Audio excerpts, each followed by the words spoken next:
नमस्कार दोस्तों, HRDI इसमें आप सभी का स्वागत है। आप सभी लोग कैसे हैं? आई होप आप सभी लोग अच्छे होंगे और अपनी पढ़ाई को अच्छे से कर रहे होंगे। देखिए, अगर आप सभी लोगों में से कोई भी चैनल पर नया है तो आप लोगों से रिक्वेस्ट है कि प्लीज़ चैनल को लाइक, शेयर और सब्सक्राइब जरूर कर दें ताकि कोई भी अपडेट हो सबसे पहले आप सभी लोगों तक पहुंच सके। देखिए, एक सूचना है और वो ये है कि इस चैनल के माध्यम से बहुत सारे फ्री इनिशिएटिव किए जाते हैं। जैसे कि एग्जांपल के लिए आपको डेली करंट अफेयर्स कराया जाता है, मॉर्निंग में अपडेट कर दिया जाता है 10 बजे तक। ये करंट अफेयर्स आपके सभी एग्ज़ाम के लिए इंपॉर्टेंट है, स्पेशली यूपीपीसीएस 2024। और इसके साथ साथ में जो आपका आर की एग्ज़ाम होने वाला है, इसके साथ में यूपी ट्रिपल एस सी पेट, RAS MPPCS और अन्य सभी एक दिवसीय परीक्षाओं के लिए भी इम्पॉर्टेंट है। इसके अलावा डेली मॉर्निंग में आपकी क्लास अपडेट की जाती है, अपलोड की जाती है। ये क्लास आपकी UPPCS, RO RAS MPPCS, BPSC और जितने भी one day exam UP triple S C PET वगैरह के होते हैं उन सभी के लिए इंपॉर्टेंट होता है। इसके अलावा इस पर 10,000 MCQ कराए जाएंगे जो कि अभी आफ्टर 20 डेज स्टार्ट हो जाएंगे। 10,000 क्वेश्चन के माध्यम से यूपीपीसीएस, RO और जितने भी आपके एग्जाम्स अभी आने फिलहाल में प्री के होने वाले हैं उन सभी एग्जाम्स के लिए 10,000 MCQs आपके बहुत ज़्यादा महत्वपूर्ण होंगे। इसके अलावा कम्यूनिटिव टैब के माध्यम से भी आपको कुछ क्वेश्चन कराए जाते हैं, तो वो क्वेश्चन भी आपको महत्वपूर्ण होते हैं। इसके अलावा 6 से 7 दिन के बाद आप सभी लोगों के लिए टेलीग्राम चैनल पर भी फ्री कुछ अपडेट की जाएगी, जिसमें से कम 20 क्वेश्चन आपको डेली मिलेंगे। तो ये कुछ इनिशिएटिव हैं आपके, ये जो कि फ्री ऑफ कॉस्ट चल रहे हैं। क्लासेस जो है हमारी वो बहुत इंपॉर्टेंट है, ध्यान रखिएगा कि पूरी डिटेल से क्लास पढ़ाई जाती है और वो टोटल जो आपका प्री है इनिशिएटिव है आपका, इसके लिए लाया गया है। तो आप लोग क्लास को प्लीज़ स्किप नहीं करें, देखें, पूरा क्लास देखें। अभी एनवायरनमेंट क्लास चल रही है, इसके बाद में आपकी पॉलिटी क्लास चलेगी और बाकी जितने भी सब्जेक्ट आपके जीएस के हैं सब कम्प्लीट कराए जाएंगे। तो चलिए बिना देरी किए हुए आज का सेशन स्टार्ट करते हैं और देखते हैं कि आज का पहला जो लेक्चर है यानी कि पहला जो टॉपिक है वो क्या है। अगर हम पिछली कक्षाओं की बात करें यानी कि लास्ट अगर जो हमने क्लासेस लिया था उसमें हमने क्या क्या पढ़ा था, उसमें हमने पढ़ लिया था दरअसल कि एनवायरनमेंट क्या होता है, एनवायरनमेंट के साथ में इकोलॉजी क्या होता है, इकोसिस्टम क्या होता है, इकोसिस्टम के टाइप कौन कौन से होते हैं, इकोसिस्टम में खुला तंत्र बंद तंत्र कौन होता है, इकोलॉजी का प्रयोग सर्वप्रथम किसने किया था, इकोसिस्टम का सर्वप्रथम प्रयोग किसने किया था, ठीक। और इकोसिस्टम को कौन कौन से नुकसान होते हैं, ऐसे बहुत सारी चीज़ें हमने टॉपिक वहाँ पे पढ़े थे। तो अगर आप लोगों ने उस क्लास को नहीं देखा है तो जा करके मेरे डिस्क्रिप्शन बॉक्स में उसका लिंक दिया हुआ है, लिंक को आप क्लिक करें और प्ले लिस्ट में जा करके उस लेक्चर को देख लें, तो फिर आपको चीज़ें और अच्छे से समझ में आएंगी। तो चलिए बिना देरी के आज का सेशन स्टार्ट करते हैं और देखते हैं कि क्या टॉपिक है आज का। टॉपिक है सबसे पहले कोरल लीफ इकोसिस्टम, यानी कि बहुत ही मोस्ट इंपॉर्टेंट टॉपिक है, ध्यान रखिएगा। अक्सर आपके एग्जाम में प्री और मेंस के में दोनों में पूछ लेता है। तो क्या होता है, प्रवाल दरअसल जो मुख्य रूप से कहाँ पर पाए जाते हैं, प्रवाल मुख्य रूप से उष्णकटिबंधीय सागरों यानी कि 30 डिग्री नॉर्थ और 30 डिग्री साउथ में पाए जाते हैं। और इसके अलावा क्या होता है, जो प्रवाल दरअसल होते हैं वो एक चूना प्रधान जीव होते हैं, जस्ट लाइक दिस। और ये आपका बीच में हो गया प्रवाल। तो इसके चारों तरफ क्या होता है कि एक खोल बनी होती है चूने की और उसके बीच में ही आपका जो जीव होता है वो यानी कि जो प्रवाल होता है वो रहता है। इसके अलावा अगर हम बात करें, ठीक, तो प्रवाल जो है बेसिकली क्या होते हैं, कम गहराई पर पाए जाते हैं। कम गहराई पर क्यों पाए जाते हैं, जैसे जस्ट लाइक ये वाटर बॉडी आपकी है, ठीक। तो ये कम गहराई पर पाए जाएंगे। कम गहराई पर इसलिए पाए जाते हैं क्योंकि यहीं पर उचित मात्रा में इनको प्रकाश और ऑक्सीजन की मात्रा मिलती है। अगर अधिक गहराई में होंगे तो यहाँ पर जो सनरेज होती है यानी कि जो सूर्य का प्रकाश होगा वो नहीं पहुँच पाएगा और ऑक्सीजन का स्तर भी नहीं पहुँच पाएगा। तो इसलिए अधिक गहराई में ये नहीं पाए जाते हैं क्योंकि वहाँ पर सनलाइट यानी कि प्रकाश और ऑक्सीजन की कमी होती है। इसके साथ साथ में जो आपकी जो वाटर बॉडी होती है वो वाटर बॉडी कैसे रहनी चाहिए, वो वाटर बॉडी आपकी सेडिमेंट रहित होनी चाहिए, यानी कि इसमें सेडिमेंट जो है नहीं रहना चाहिए, ठीक है। कोई भी व्यक्ति होगा, अगर हम ही आप होते तो अगर नीचे सेडिमेंट्स होते हैं, ठीक है, तो हम लोग नहीं रह पाते, जीवित नहीं रह पाता कोई भी जीव, ठीक। तो ये 3 इसके इंपॉर्टेंट पॉइंट है, ध्यान रखिएगा। ओके, इसके अलावा अब है कि प्रवाल भित्ति के प्रकार यानी कि कितने प्रकार के होते हैं। तो दरअसल ये 3 टाइप्स के होते हैं।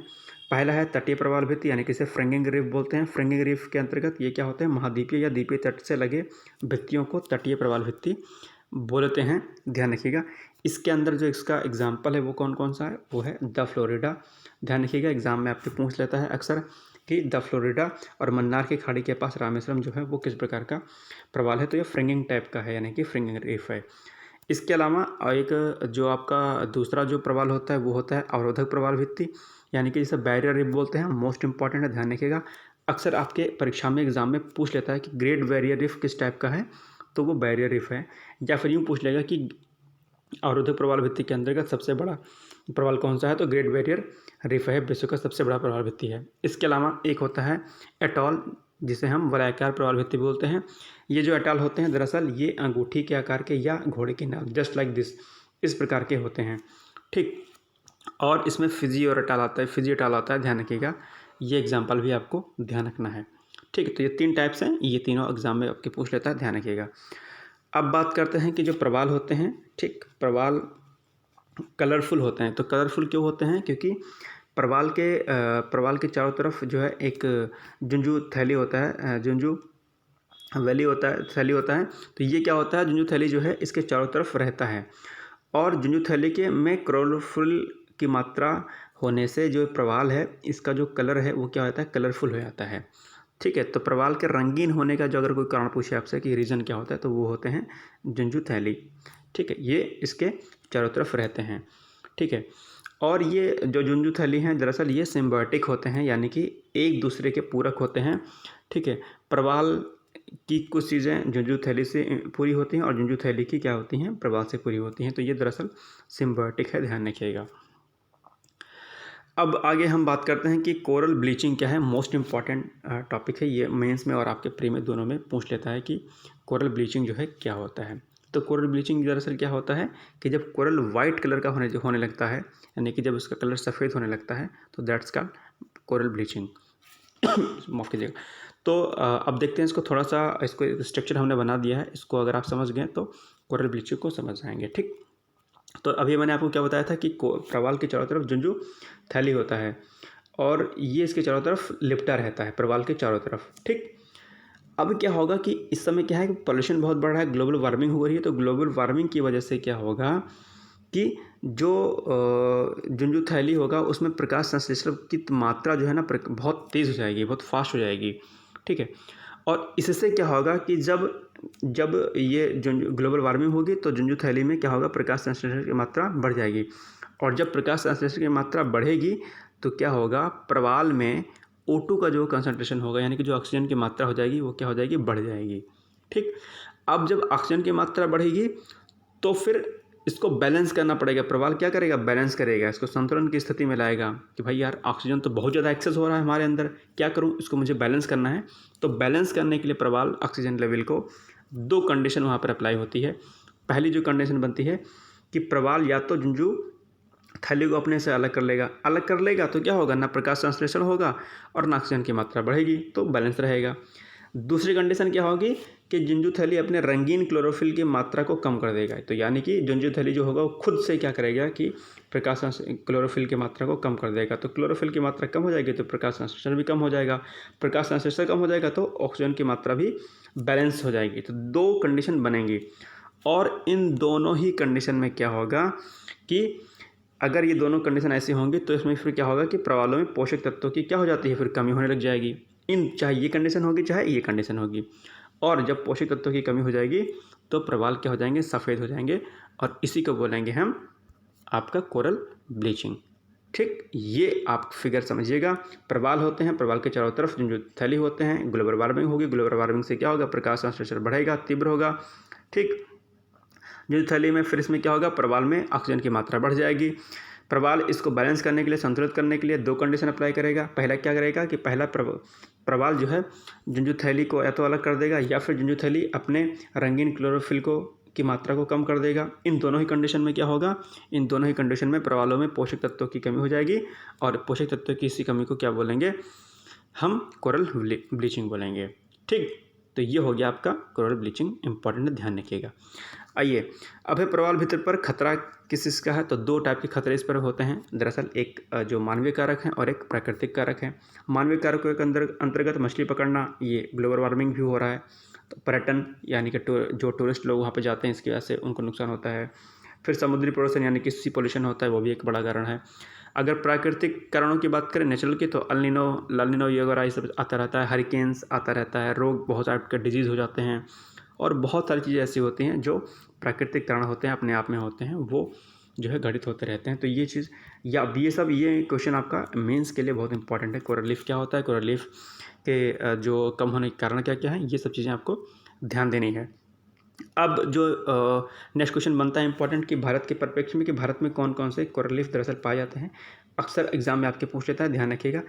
तो भारत में मन्नार की खाड़ी, कच्छ की खाड़ी, लक्षद्वीप, अंडमान और निकोबार द्वीप समूह, ठीक, ये 4 जो हैं भारत में कोरल रीफ पाए जाते हैं। ये ध्यान रखिएगा, मोस्ट इंपॉर्टेंट है, आपके एग्जाम में पूछ लेता है और कोरल ब्लीचिंग वगैरह भी पूछ लेता है। ये पूरा ही टॉपिक हालांकि इंपॉर्टेंट है, ध्यान रखिएगा। ठीक, तो ये कुछ टॉपिक हो गए आपके। अब जो सेकंड टॉपिक है वो है आपका मोस्ट इंपॉर्टेंट, वेटलैंड इकोसिस्टम, जिसे आर्द्र भूमि परितंत्र कहते हैं। ठीक है, मोस्ट इंपॉर्टेंट है। ठीक है, जैसा कि टिक लगा हुआ है, आप लोग ध्यान रखिएगा। तो रामसर, ये आर्द्र भूमि क्या होते हैं? आर्द्र भूमि दरअसल इसको हम बोलेंगे दलदली भूमि, एक तरीके से बोल देते हैं, यानी कि वेटलैंड्स जिसे इंग्लिश में बोलते हैं, वही होता है ये। तो परिभाषा देखते हैं कि रामसर कन्वेंशन, ठीक है, रामसर कन्वेंशन भी आपने सुना होगा। ठीक है, अभी इसको हम समझाएंगे कि क्या होता है। तो रामसर कन्वेंशन ने आर्द्र भूमि को निम्न रूप से परिभाषित किया है, क्या कि दलदल यानी कि जिसे मार्श बोलते हैं, पंक भूमि यानी कि फैन, पीठ भूमि या जल, कृत्रिम या प्राकृतिक, अस्थायी, अस्थायी, स्थिर या गतिमान जल या ताज़ा, खारा या लवणयुक्त जल क्षेत्रों को आर्द्र भूमि कहते हैं। यानी कि कहने का मतलब यह है कि अगर कोई भी वाटर बॉडी है, ठीक, कोई भी क्या है, वाटर बॉडी है जो दलदली टाइप की है, जिसमें कम पानी है, बहुत ज़्यादा नहीं है, या वो नेचुरल बॉडी बनी है, अपने आप बन गई है, या फिर किसी ने उसको बनाया प्राकृतिक रूप से, यानी कि खुद से बन गई है, या फिर मानव ने इसे बनाया है। ठीक है, तो ऐसा जो प्लेस होगा उसे ही हम आर्द्र भूमि कहते हैं। और आर्द्र भूमि के बहुत सारे फ़ायदे होते हैं, क्योंकि यहाँ पे जो बायोडाइवर्सिटी आपकी होती है, यानी कि जो आपकी जैव विविधता होती है, बहुत रिच होती है। यहाँ पर बहुत प्रकार के आपके जीव जंतु पाए जाते हैं, बहुत प्रकार के। और ऐसे जो प्लेसेस होते हैं वो पर्यटन की दृष्टि से भी क्या होते हैं, बहुत महत्वपूर्ण होते हैं। लोग यहाँ पर पर्यटन के लिए आते हैं, यानी कि यह टूरिस्ट प्लेस होता है दरअसल आपका, ये इस टाइप का दलदली भूमि होता है। और दलदली भूमि के बहुत सारे फ़ायदे होते हैं। ये मिट्टी की कटान को रोके रहता है, प्रदूषण को कम करता है, और बहुत सारे फ़ायदे होते हैं। और इसी के अंतर्गत इसी के में कुछ खाद्य पदार्थ भी पाए जाते हैं जो कि अक्सर प्रयोग किए जाते हैं, और कुछ मेडिसिनल फॉर्म वाले पौधे भी इसमें पाए जाते हैं। तो इसके बहुत सारे फ़ायदे होते हैं। चलिए आगे थोड़ा सा समझने का प्रयास करते हैं कि जो क्लासिफिकेशन अगर वेटलैंड का करेंगे तो उसमें क्या होगा, 2 टाइप के होंगे, एक समुद्र तटीय आर्द्र भूमि होगा और एक अंतर्राष्ट्रीय यानी कि इनलैंड वेटलैंड होगा। तो इनलैंड में यानी कि जो लैंड के ऊपर होता है दरअसल, उसमें झील, तालाब हो जाएगा, डेल्टा हो जाएगा, ठीक है, कक्ष जिसे हम बोलते हैं, है ना, स्वच्छ पानी स्प्रिंग हो जाएगा, ये भी हो जाएगा। इसके अलावा अगर हम समुद्र तटीय की बात करें तो उसमें कोरल लीफ, मैंने आपको बताया, समुद्र, पथरीला समुद्री तट हो गया, बालू, गोटिया, कंकड़ तट, एस्चुरीज आपने पढ़ा होगा, है ना। एस्चुरीज क्या होती हैं? एस्चुरीज जो है जो सीधे समुद्र में जाकर के मिल जाती हैं, ठीक है, और वहाँ पर सेडिमेंट्स वगैरह नहीं होते हैं, तो एस्चुरीज इंपॉर्टेंट। लैगून्स, मैंग्रोव फॉरेस्ट आपने पढ़ा होगा। तो ये जो एरिया होते हैं ये आपके वेटलैंड्स में आते हैं। और इसके अलावा अगर हम बात करें तीसरे टाइप की, तो वो होता है, तीसरा टाइप आपका मानव निर्मित आर्द्र भूमि, यानी कि अगर जिसे जो मानव बनाता है उस आर्द्र भूमि को, तो उसमें एक्वाकल्चर आ जाता है, तालाब, छोटे टैंक आ जाएंगे, सिंचित कृषि भूमि, ठीक है, जैसे कि धान का खेत भी एक तरीके से अपने आप में एक वेटलैंड है। अगर उसमें काफ़ी देर तक पानी जमा रहता है तो वो वेटलैंड का काम करेगा। कैनाल्स जो होते हैं, अपशिष्ट पानी निवारक क्षेत्र, ये सब चीज़ें भी जो है इसके अंतर्गत आती हैं। बाकी इसके जो उपयोग है, महत्व है, वो मैंने आपको बता ही दिया कि किस किस के लिए इसका प्रयोग होता है ना। तो जो वेटलैंड्स होते हैं वो आध्यात्मिक में प्रेरणादायक होते हैं, मनोरंजन के लिए, सौंदर्य के लिए, शैक्षिक, यानी कि यहाँ पर रिसर्च भी की जाती है। इसके अलावा जलवायु नियमन होता है, इसमें क्या कहते हैं, मृदा अपरदन से इसकी सुरक्षा होती है, प्राकृतिक आपदाओं से भी सुरक्षा होती है, प्रदूषण नियंत्रण होता है। तो ये कुछ इसके जो है फ़ायदे हैं, ठीक है। और उत्पाद भी मिलते हैं आर्द्र भूमि से, कौन कौन से, जैसे भोजन मिल जाता है, स्वच्छ पानी मिल जाता है, ईंधन एवं फाइबर मिल जाता है, आनुवांशिक साधन, बायोकेमिकल उत्पाद। तो ये इसके फ़ायदे हैं, यानी कि जो प्रोविजिंग जो सर्विसेज हैं वो भी इससे मिलती हैं।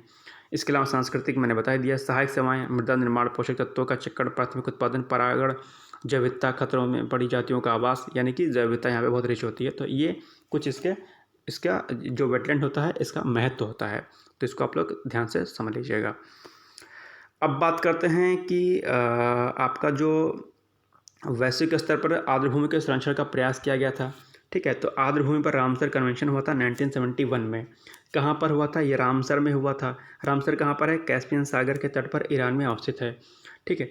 तो यह एक अंतर सरकारी बहुउद्देशीय सम्मेलन हुआ जिसमें आर्द्र भूमियों एवं उनके संसाधनों संरक्षण युक्त उपयोग के लिए राष्ट्रीय कार्यवाही और अंतर्राष्ट्रीय सहयोग की रूपरेखा तय की गई, ठीक। रामसर सम्मेलन एकमात्र ऐसा सम्मेलन है जो किसी विशेष पारिस्थितिकी तंत्र से संबंधित वैश्विक वातावरणीय संधि है। वर्तमान में सम्मेलन के कितने सदस्य हैं? 69 यानी 169 यह समझौता 1975 में लागू हुआ। और इसमें जो महत्वपूर्ण पॉइंट है वो ये है कि भारत 1982 से इसमें शामिल हुआ। तो ये पूछ लेता है सर एग्जाम में कि ये जो आपका ये रामसर कन्वेंशन था, इसमें भारत कब शामिल हुआ? 1982 में, 1982 में शामिल हुआ। ठीक है। समझौता कब लागू हुआ था? 1975 में लागू हुआ था। सम्मेलन कब हुआ था? 1971 में हुआ था। ध्यान रखिएगा इन सारे पॉइंट्स को, अक्सर आपके एग्जाम में पूछ लेता है। इसके अलावा जो विश्व आर्द्रभूमि दिवस है, जो कि मोस्ट इंपॉर्टेंट है, पूछ लेता है कि वर्ल्ड वेटलैंड डे कब मनाया था? 2 फरवरी को मनाया जाता है। ठीक, वर्ष 1971 में, यानी 71 में ही रामसर में कन्वेंशन हुआ था, तो इसी दिन रामसर सम्मेलन को अपनाया गया था। ठीक है। हालांकि पहला जो विश्व आर्द्रभूमि दिवस था वो कब मनाया गया था? 1997 में मनाया गया था। ये चीज़ भी आपको ध्यान रखना है। ठीक है। वर्ष 2017 के लिए थीम इसमें दी गई है, तो अभी फ़िलहाल के लिए जो आपका 2023 का थीम है वो इम्पॉर्टेंट हो जाएगा। आप लोग देख लीजिएगा कि 2023 की थीम क्या होती है ना। तो विश्व आर्द्रभूमि दिवस की जो थीम होती है वो आपको पढ़नी होता है क्योंकि वो आपके एग्जाम में पूछ लेता है। अब देखिए कि विश्व आर्द्रभूमि दिवस कब मनाया था? 2 फरवरी में मनाया जाता है। पहला आर्द्रभूमि दिवस कब मनाया गया था? 1997 यानी कि 1997 में मनाया गया था। ठीक है। तो ये कुछ पॉइंट है, याद रखिएगा। इसके अलावा कि रामसर सम्मेलन कब हुआ था? मैंने आपको बताया कि 1971 यानी कि 1971 में हुआ था। लागू कब हुआ था? 1975 में लागू हुआ था। और 1982 यानी कि 1982 में भारत शामिल हुआ था। ठीक, ये इंपॉर्टेंट इसके पॉइंट्स हैं, आप लोग ध्यान रखिएगा। आर्द्रभूमि में कमी के कारण हैं कुछ कि आखिर आर्द्रभूमियाँ जो होती हैं वो क्यों कम हो जा रही हैं। तो इसके 2 कारण होते हैं दरअसल। एक मानवीय कारक होते हैं और एक प्राकृतिक कारक होते हैं। प्राकृतिक कारक के अंदर क्या है? समुद्र स्तर का बढ़ना। अगर सी लेवल अगर बढ़ जाएगा तो आसपास का जो उसके आर्द्रभूमियाँ होती हैं, यानी कि जैसे सी है, ठीक, और इसके आसपास क्या है? आर्द्रभूमियाँ हैं, यानी कि कम मात्रा वाले पानी वाला क्षेत्र है। तो अगर सी लेवल बढ़ेगा तो पूरा पानी कहाँ जाएगा? यहाँ आ जाएगा, तो ये डूब जाएगा आर्द्रभूमि। तो सी लेवल अगर बढ़ जाएगा, समुद्र स्तर बढ़ जाएगा, तो पानी का तो भी जो है आर्द्रभूमियाँ खत्म हो जाएंगी। बाढ़ एवं सूखा, बाढ़ आ गई तो भी बह जाएगा, सूखा जाएगा तो दलदली जो भूमि होगी वो खत्म हो जाएगी, तो भी नुकसान है।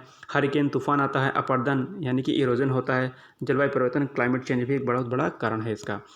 ठीक, और इसके अलावा मानवीय कारक जो होते हैं वो भी होते हैं कि इसमें आर्द्रभूमि का खनन होता है, भूमि जल का अतिदोहन होता है, यानी कि ग्राउंड वाटर जो लेवल है वो डाउन हो रहा है। तो पानी जब कम हो जाएगा तो आर्द्रभूमि यानी कि जो भूमि होती है वो क्या हो जाएगी? आर्द्र नहीं रह पाएगी, तो आर्द्रभूमि नहीं हो पाएगा वो। अतिमत्स्यन या पर्यटक गतिविधि, यानी कि मछली पालन के लिए, जो मछली पकड़ने के लिए लोग इसका प्रयोग करते हैं। तो ऐसे बहुत सारे कारण हैं जिसकी वजह से वेटलैंड्स पर खतरा मंडरा रहा है। तो आप इसको पढ़ लीजिएगा, एग्जाम में आपके अक्सर पूछ लेता है। इसके अलावा जो आपके एग्जाम में पूछता है कि भारत में कौन कौन से वेटलैंड्स पाए जाते हैं, कहाँ कहाँ पर पाए जाते हैं, किस प्रकार के पाए जाते हैं, तो वो भी आपको पता होना चाहिए कि वेटलैंड्स कहाँ कहाँ पर होते हैं। ठीक है। तो ये आप लोग इस एक लिस्ट में अभी अपलोड कर दूंगा बाद में, पूरी जो वेटलैंड्स होते हैं उनको आप वहाँ से देख लीजिएगा। तो ये कुछ महत्वपूर्ण टॉपिक थे आज जो मैंने आपको बताया। आप लोग इसको इसी फॉर्म में चाहे तो इसका नोट्स भी बना सकते हैं। इसकी PDF वगैरह मैं अभी तो नहीं दे पा रहा हूँ, लेकिन मैं कुछ दिन में इसको दे दूँगा। ठीक है। तो साथ साथ में अब हमने क्या क्या पढ़ा इसमें, आज एक बार देख लेते हैं थोड़ा सा कि प्रवाल क्या होते हैं, ये कहाँ पाए जाते हैं, प्रवाल भित्ति के 3 प्रकार होते हैं, कौन कौन से टाइप्स होते हैं, ये हमने पढ़ा। प्रवाल का जो कलर होता है वो क्यों कलरफुल होता है, झुंझुथैली के कारण होता है। कोरल ब्लीचिंग क्या होता है, ठीक है, कोरल ब्लीचिंग की पूरी प्रोसेस पर मैं पढ़ी। भारत में कोरल कहाँ कहाँ पाए जाते हैं, 4 प्रकार के पाए जाते हैं, मन्नार खाड़ी, कच्छ खाड़ी, लक्षद्वीप, अंडमान निकोबार द्वीप समूह, ये हमने पढ़ा। इसके अलावा प्रवाल भित्ति को खतरा कौन कौन सा है, किस प्रकार का है, प्राकृतिक मानवीय खतरा, ये भी हमने पढ़ा। और हमने लास्ट में पढ़ा कि आर्द्रभूमि क्या होता है, रामसर कन्वेंशन क्या होता है, रामसर कन्वेंशन कब अपनाया गया था, आर्द्रभूमि का वर्गीकरण क्या होता है, किस तरीके से पाए जाते हैं, आर्द्रभूमि का महत्व क्या है। इसके अलावा हमने पढ़ा बाकी जो चीज़ें थी थोड़ी बहुत वो हमने पढ़ ली इसमें। अब हम कल पढ़ेंगे मॉन्ट्रेक्स रिकॉर्ड पढ़ेंगे। तो मॉन्ट्रेक्स रिकॉर्ड दरअसल आर्द्रभूमियों से संबंधित होता है। ठीक है। तो वो एक इम्पॉर्टेंट टॉपिक है। मॉन्ट्रेक्स रिकॉर्ड पूछ लेता है कि मॉन्ट्रेक्स रिकॉर्ड क्या होता है। तो चलिए, आज ये क्लास काफ़ी लंबी हो गई है। अब कल मिलते हैं फिर एक नए सेशन के साथ। तब तक के आप सभी लोग पढ़ते रहिए। Good bye, take care.